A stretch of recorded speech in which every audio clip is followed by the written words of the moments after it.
right, as Ron used to say, all right, today is October the 17th, and it's AD, let's see, 50, it's AD 62, that's after Dianetics. And today I want to talk to you, believe it or not, I want to talk to you today about religion. But before I do, I'd like to make some acknowledgments, beginning with the producer and director of the Traveling Roadshow called these videos. And her name is Tatiana, and she's a wonderful person. And if it weren't for her, this wouldn't be happening. So she is at cause.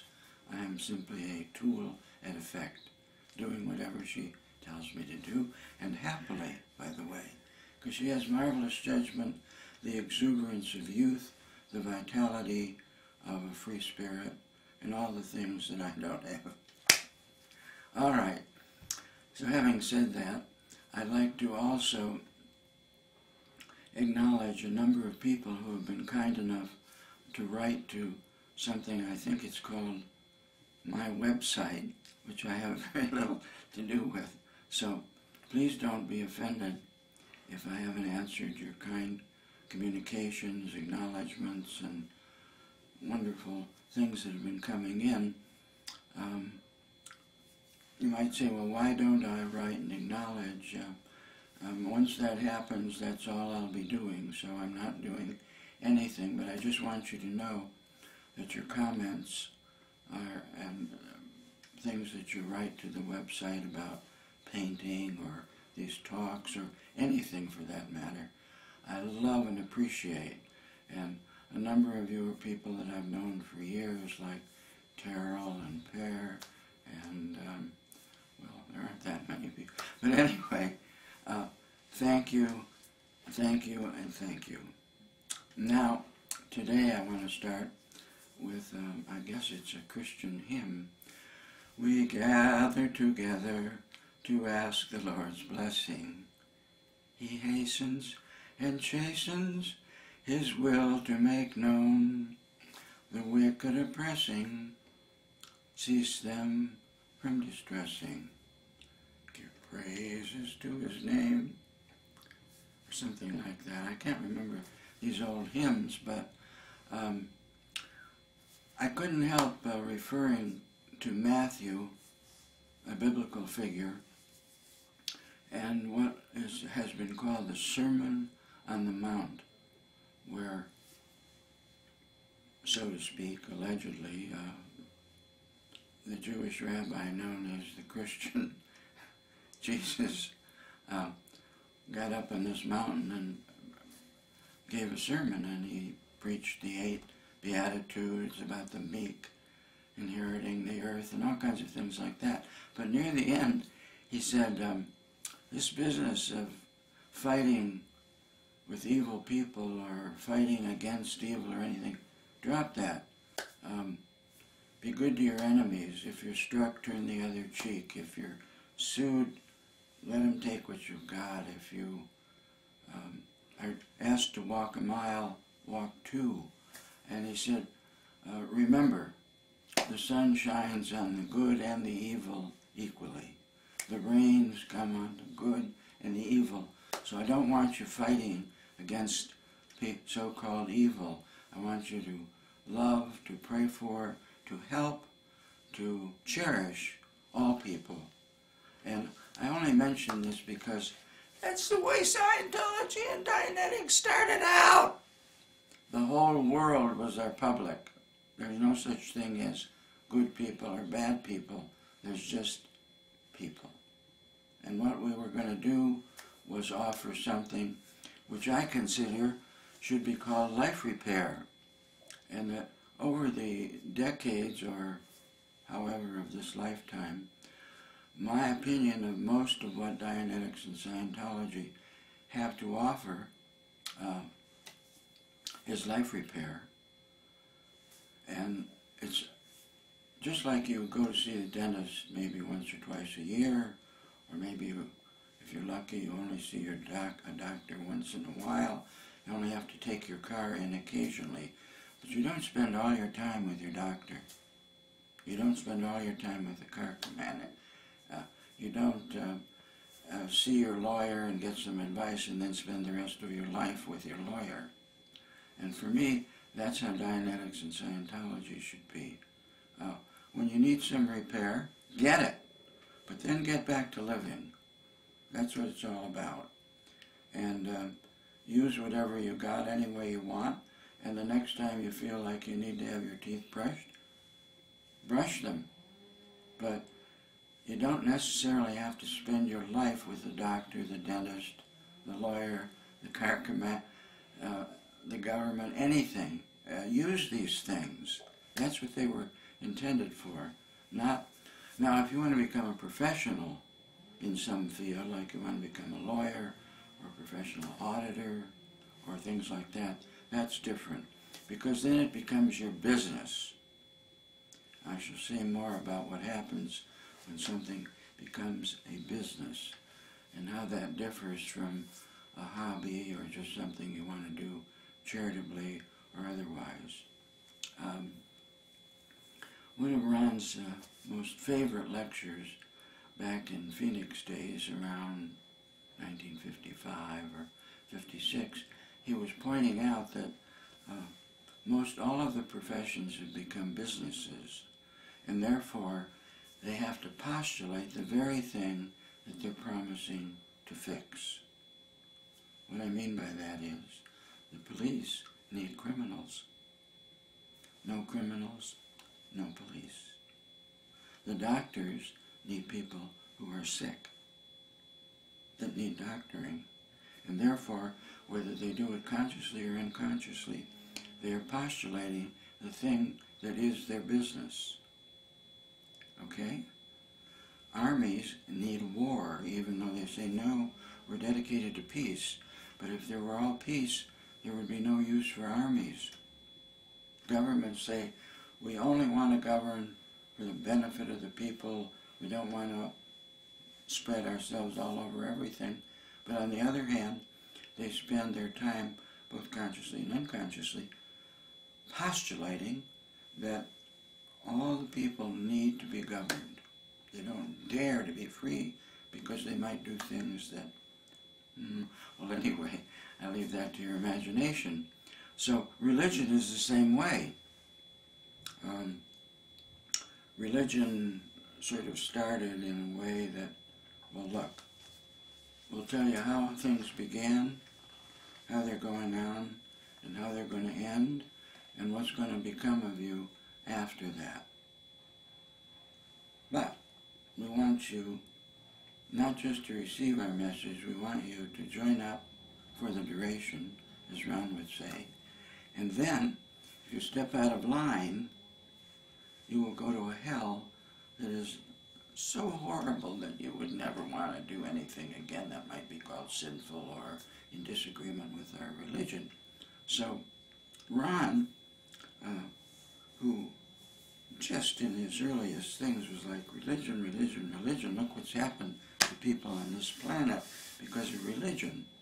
Here are all these people who believe, for example, in Jesus Christ and Christianity. Now, because some people believe a little bit this way, a little bit that way, they spend a couple centuries killing one another in the name of the Prince of Peace. So anyway, Scientologists and Dianeticists, once Ron made the third dynamic into a business, then you have to postulate people that need your services. Like if we cleared the planet, what will we do then? Sit around saying, business stinks. I haven't had a pre-clear, or a guy that needed rehabilitation, or a person that needed life repair. I'm out of business. I might as well get back to what I was doing before, which was robbing from the rich to give to the poor, or robbing from the poor to give to the rich. I got to get back to business again. So just keep in mind that the police need crime. Doctors need sick people. Scientologists and Dianeticists who are in the business, professionals, have to have people that need their services. They can't just say, everybody's fixed and perfect just the way they are, and I'm done. No. The idea that we should have earth and life the way it is, we say, this is wrong, this is wrong, this is wrong. So we need lawyers and doctors and ministers and governments and armies and blah, blah, blah, blah, to fix all these terrible things instead of, well, hey, let's be like every other species and just let things be as they are. Okay? No. No. We aren't like other species. And that's where we get into this idea of soul or spirit or something that is not a material thing. It's not of the body. There's something that is neither alive nor dead. Living things live and they die. But the notion of spirit, if you really get into its definition, or of soul, is that spirit is neither alive nor dead. It can assume those things, but it itself is nothing in terms of being alive or being dead. Now, therefore, whatever it is could be considered immortal in that, but things like the opposites don't apply in this case because spirit is not a something that's one side or another. It can assume all of that, and does, cheerfully, and sometimes it's forced to, but of and by itself, by both definition and I think, in truth, it isn't anything that can be defined as being alive or dead. So you don't have to worry about, if that's what you are, you don't have to worry about being alive or dead. Neither one. Now, if you identify with or become things that are alive, then you will get to experience death and suffering and misery and hatred and love, all the opposites. And that's advisable because then you're a human being in reality on the planet Earth playing at the game called life. If you go ahead and say, well, no, I'm none of that, well, then you're none of that. But that isn't being alive. That's just being what you were before you were alive. And that what you were isn't like a personality or an ego or a self. It ain't any of these things that can be made and unmade, because that isn't what it's all about. Now, I have a hell of a nerve making statements like that. I can't back them up. They're in the field that Ron called parascientology, which means they are not provable. You may have awareness of them that for you says, yes, I know that's the truth, it's provable. But you can't just walk up to somebody and say, you're a spirit. And therefore, no, you don't do that. You try to help people find out what they're really all about, and that's a form of life repair. And they can do whatever they want with that information, but we shouldn't be in the business of absolutely telling people who and what they are, because that's what other failed organizations, churches, psychiatry, psychology, law, all the things that are telling human beings what and who they are. So Ron used to say at the beginning in Dianetics, I don't know just exactly when he said it, but he said something like this: if it is not true for you, it is not true. That, over the years, changed to, if it's not true for you, report to ethics.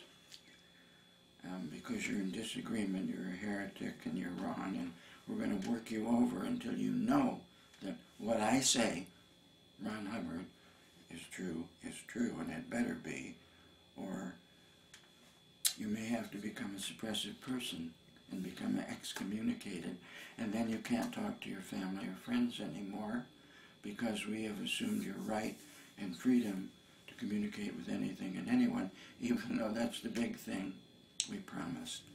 Maybe I'm getting off the track, but I just wanted to point out briefly, or at length rather, that all of these things on earth that are dedicated to serving mankind, whether it's your automobile mechanic or your friendly Scientologist, are based on the idea that there's something wrong that needs fixing.